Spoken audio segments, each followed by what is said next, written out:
All right, we have one last traditional media element falling that we need to talk about in the retail communication mix, and then we will move into talking about some of our non-traditional media elements available for retailers.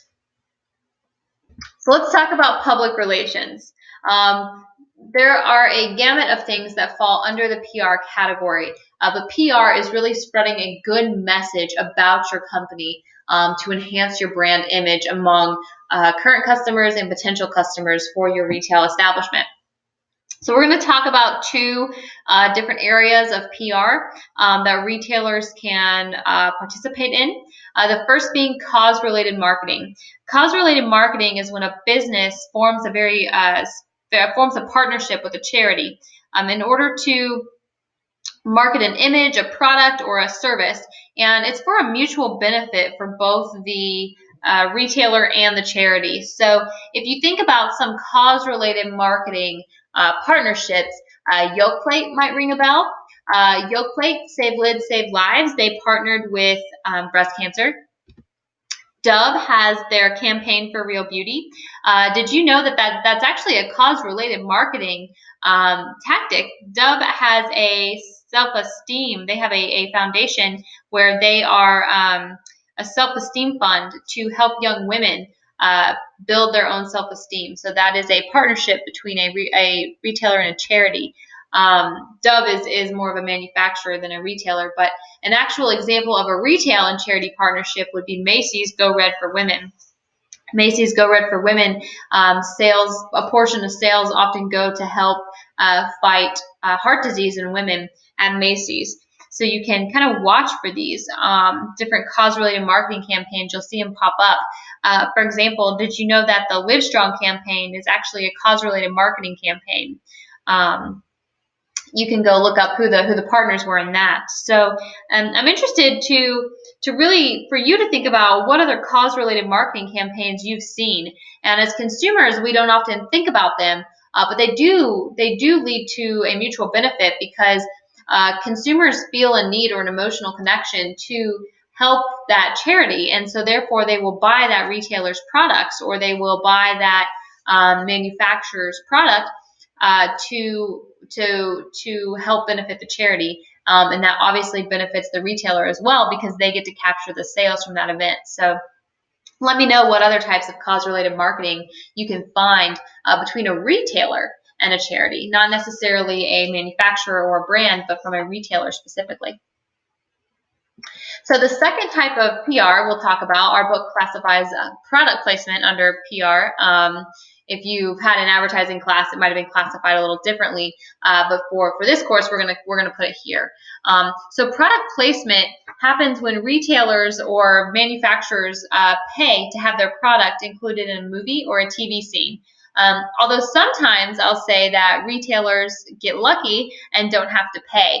Has anybody watched Big Bang Theory? So Big Bang Theory features Cheesecake Factory almost every episode. Not every episode, but most episodes feature Cheesecake Factory. That's where the characters go to eat, and that's where one of the main characters, Penny, actually works at. And here's a fun trivia fact for you. Cheesecake Factory doesn't pay anything. If you watch very closely or you are a Cheesecake Factory fan, you'll notice that the interior is not what you would see in an actual Cheesecake Factory. The uniforms are not what Cheesecake Factory employees wear. So it is different. It's tweaked, but it's the characters talk about going to the Cheesecake Factory. And I actually found an article where a spokesperson for Cheesecake Factory said they were absolutely thrilled to be a part of this. And even though it's not an exact representation, their name is still mentioned. And if you think about it, more than 17 million people watch The Big Bang Theory every week. So that's 17 million people who get to hear the Cheesecake Factory's name. And that is a great, great form of communication to your customers. If you watch Modern Family, they shopped at a Target, and so Target was the retailer featured, and they were actually in a Target location. They did their filming in a Target location, so it was very realistic and a very good representation of Target in that Modern Families or families, moms, they shop there. So it's a great image association for the brand or for the retailer. So you tell me, what other retailers have you seen pop up in movies or TV shows?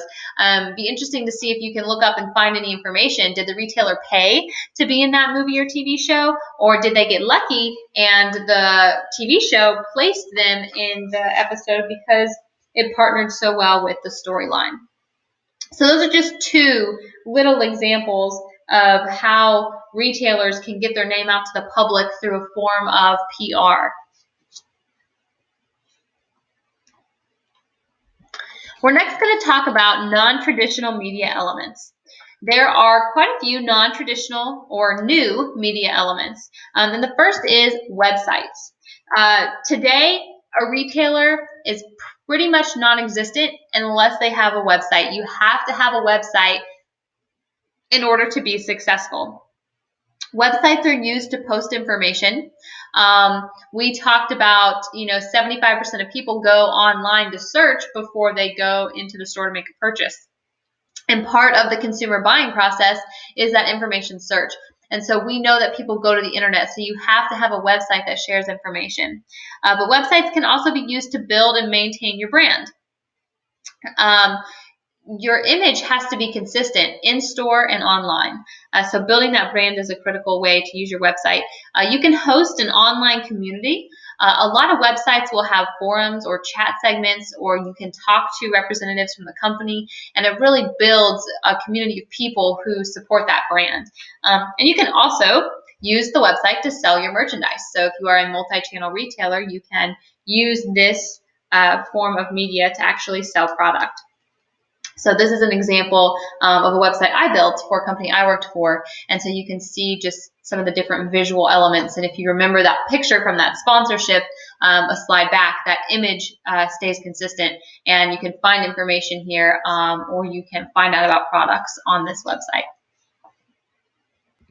So a second form of non-traditional media is email. Email is a way to send messages over the internet to a specific list of people. Email is very targeted and it's very personalized. A lot of times we have to opt in to receiving emails, and sometimes that's not very clear on how we opt into a lot of these emails, whether it's through making an online purchase or whether it's through signing up in a store and giving our email address, but we end up on a list. So the better the list, the more effective your message, because your goal as a retailer is to make sure that you're reaching the right people, right, through the right media, at the right time with the right message. So having that list helps you reach that right people.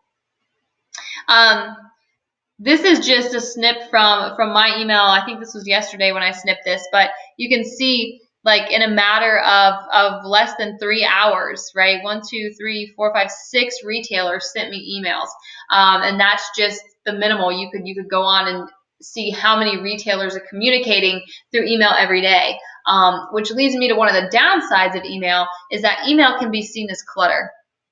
Email can go directly to a spam folder, to a junk folder, to a promotions folder on Gmail, and so you have to create very effective subject lines in order to increase your chances of having customers actually open your emails.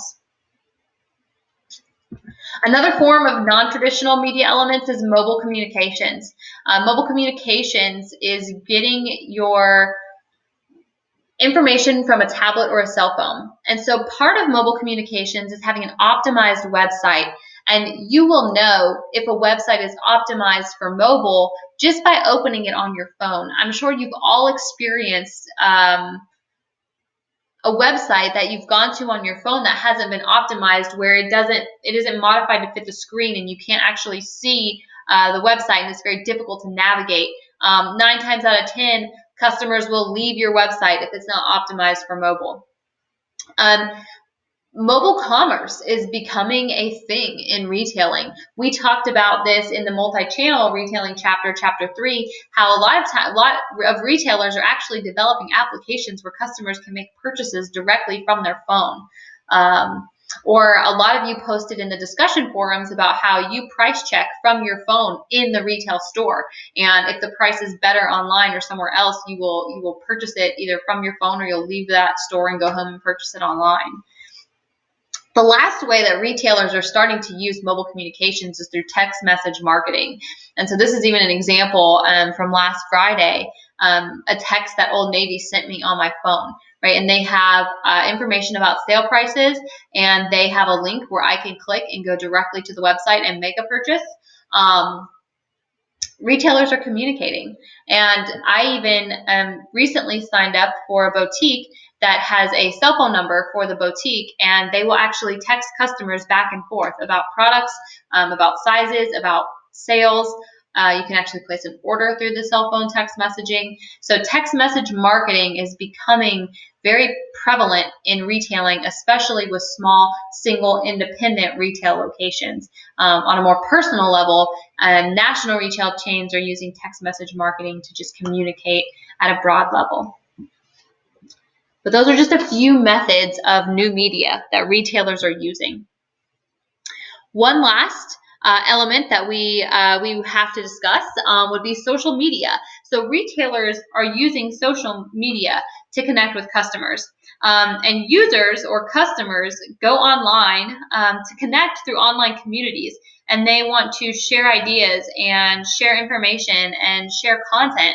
And so retailers are joining this space, and they are trying to use social media to connect with customers, to connect with other people, to really make sure that customers, social media gives customers a way to connect with each other about a brand. The retailers want to encourage interaction and engagement. And social media is more than just social networking sites. And we're going to talk about social networking sites here, but social media would be blogs and podcasts and other methods that retailers can reach consumers through online sources. So here's an example of Target and their Facebook post.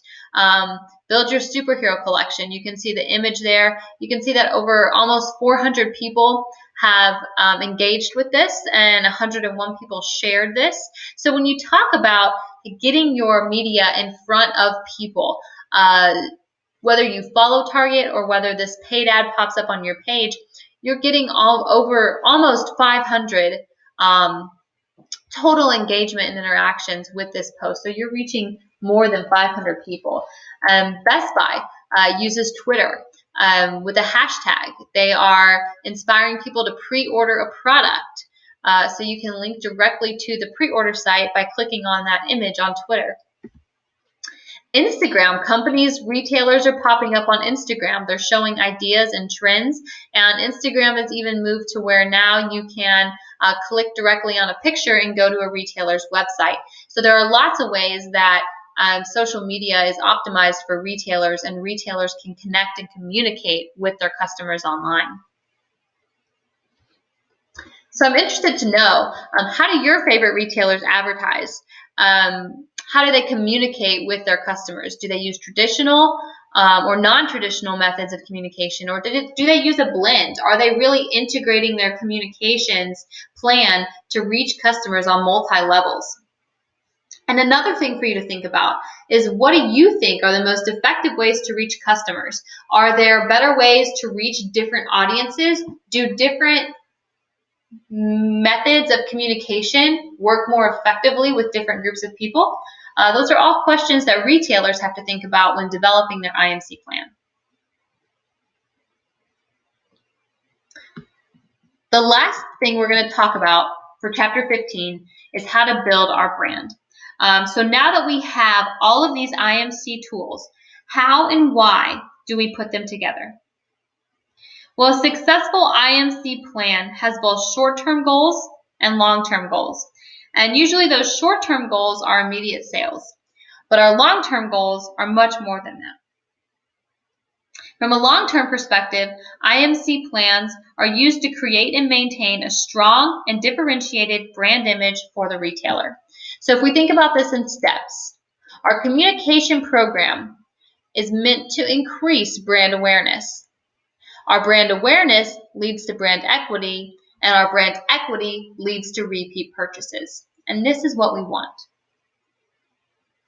So a strong brand image can help build customer loyalty and create that strategic competitive advantage by leading to those repeat purchases. So what is a brand? Well, a brand is a name, a term, a design, or a symbol that identifies the seller's product or service. And so from a retailing perspective, the brand is generally the retailer's name. So when you think of Target, what do you think of? When you think of Walmart, what do you think of? When you think of Dollar General, what do you think of? What you think of are the brand qualities. And those brand qualities, if you know of them, then you have brand awareness. You are aware of that brand, and it can influence your decision-making process. So our awareness is our ability to recognize or recall the brand name of a retailer or of a product. And awareness is the link between the brand name and the type of merchandise in the minds of the customers. If we are thinking of blue jeans, what brand comes to mind? If you think of purses, what brand comes to mind? If you think of razors, what brand comes to mind? Whatever brand popped in your head for those categories is the brand you're aware of. And when you think about those brands further, it builds that brand equity and the qualities of that brand.